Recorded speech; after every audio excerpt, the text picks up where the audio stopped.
చాలా మంది దళితుల దగ్గర భూములు కొనుక్కున్నారు. అమ్మేసుకున్న తర్వాత దాని మీద ఆందోళన జరిగింది, ఏదో కుంభకోణం జరిగిపోయిందని. ఆ కుంభకోణం అయిన వాళ్ళంతా రిజిస్ట్రేషన్ చేసుకొని పోయారు. ఇలాంటి పేద సాదా ఉన్న వాళ్ళందరూ కూడా ఆగిపోయారు. వీళ్ళ తాలూకా రిప్రజెంటేటివ్ కూడా జిల్లా కలెక్టర్ దగ్గర ఉన్నాయి విశాఖపట్నం. కొత్త ప్రభుత్వం ఇచ్చిన తర్వాత దాన్ని కమిషన్ వేశారు, యాక్ట్ సభ్య కమిషను. ఆ కమిషన్ కూడా ఒక నివేదిక ఇచ్చింది, దీంట్లో అవకతవకలు జరిగాయని. అది వాళ్ళ ప్రభుత్వం వాళ్ళు చూసుకుంటారు. కానీ ఇప్పుడు మా దళితుల తాలూకా ఉద్దేశం ఏంటంటే, మాకు ప్రభుత్వం ఎప్పుడో ఇచ్చినటువంటి 2 ఎకరాల భూమి, ఆ భూమి ఇప్పుడు మేము అమ్ముకోవడానికి అవ్వట్లేదు. 1 ఎకరం భూమి ఉంచుకుంటాం, 1 ఎకరం భూమి అమ్ముకుంటాం. తద్వారా ఏంటంటే మాకు ఇల్లులు పోయాయి.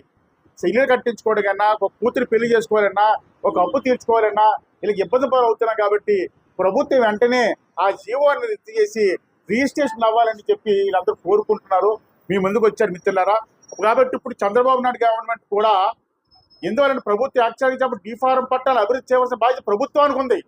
కానీ గత ప్రభుత్వం నుంచి కూడా వాళ్ళ వాళ్ళతో ఆలోచనల ప్రకారంగా డీఫారం పట్టాన్ని 12 సంవత్సరాలు అమ్ముకోవచ్చు, తర్వాత అనిష్టాన్ని చెప్పారు. కానీ ఇప్పుడు ఏంటంటే దాన్ని పూర్తిగా ఆపేశారు. ఇదే కాదు, ఈ జిల్లాలో కాదు, రాష్ట్ర వ్యాప్తంగా కొన్ని వందల వేల ఎకరాలు భూమి డీఫారం పట్టాలోనే అన్యాక్రాంతం అయిపోయి ఉంది. ఇలాంటి పేద పరిస్థితులు ఉన్న వాళ్ళకి ప్రభుత్వం ఏం చేయాలంటే వాళ్ళకి వెసులుబాటు ఇవ్వాలి.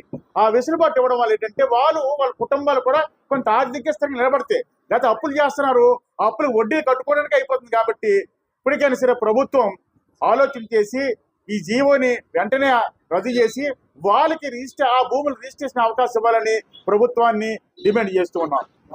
మీరు మాట్లాడండి. అమ్మ మాట్లాడుతుంది.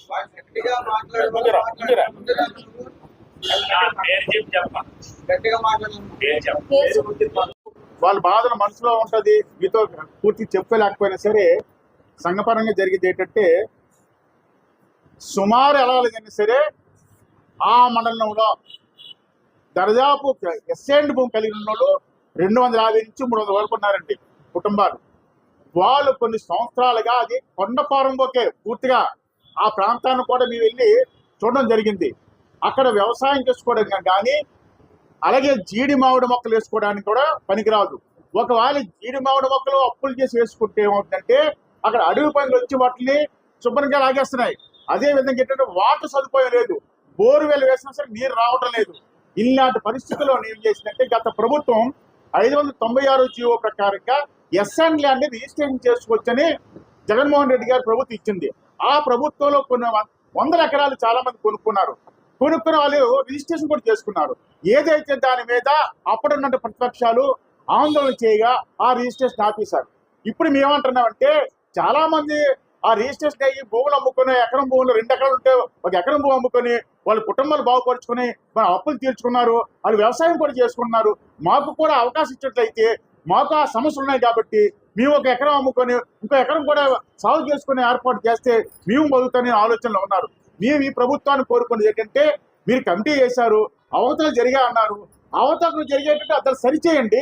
మిగతా ఉన్న పేద ప్రజలకు మీరు న్యాయం చేయాలి తప్ప దాన్ని సంవత్సరాలు వదిలేయడం వల్ల వాళ్ళు తరతరాలుగా భూమి అయితే మా చేతిలో ఉంది, కానీ ఆ భూమి మాత్రం పండించే అవకాశం లేదు. కాబట్టి పండించుకోవడానికి మీరు ఏమైనా అవకాశం ఇస్తామండి, కానీ లేకపోతే అమ్ముకోవడానికి అవకాశం ఇవ్వండి. కానీ దాన్ని మధ్యస్థాలకు ఉంచడం వల్ల వాళ్ళు మానసికంగా వేదన పడుతున్నారు, కూలి పనులు చేసుకొని ఇంకా దరిద్రంలో ఉన్నారు. కాబట్టి ప్రభుత్వాన్ని ఎస్సీలకి అభివృద్ధి చేయాలనుకున్న ఆ అభివృద్ధి బాటలో ఆ డీఫారం పట్టే ల్యాండ్లెస్ కూడా మీరు రిజిస్ట్రేషన్ చేసే అవకాశాన్ని మీరు కల్పిస్తారని ప్రభుత్వాన్ని కోరుకుంటున్నాం. మీ పేరమ్మా?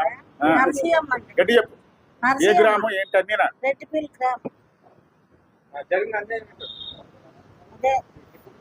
రిజిస్ట్రేషన్ వచ్చిన కాడికి ఆగిపోయింది. మేమేం చేయాలో తెలియలేదు. ఎన్నిసార్లు వైజాగ్ వచ్చాం, ఎన్నిసార్లు మాట్లాడడం అన్ని చేసాము. ఆఖరికి ఆఫీసర్ మేమేమైపోవాలి, ఇంత డబ్బులు ఖర్చు పెట్టాము, ఇన్ని చేసాము, కేట్ లేదు. మాకు అది ఎప్పుడు రిజిస్ట్రేషన్ అయిపోతే మేము ఇదవుతాం. మేము ఎన్నిసార్లు తిరుగుతామండి. అదే మరి పేదోళ్ళవి ఎన్నిసార్లు తిరుగుతామండి కాలు పీకినట్టు. రిజిస్ట్రేషన్ కార్డుకి వచ్చింది, ఆగిపోయింది, అది అవ్వలేదు. ఈ మధ్యన ఉన్న వాళ్ళు ఫోన్లు చేస్తుంటే మేము ఏం చెయ్యాలా, వాళ్ళు చేయింది మేమే చేస్తాము అనేసి వాళ్ళు చెప్పేస్తారు. మరి చెప్పేస్తుంటే మేమేం చెయ్యాలా? అది మీరు గమనించండి.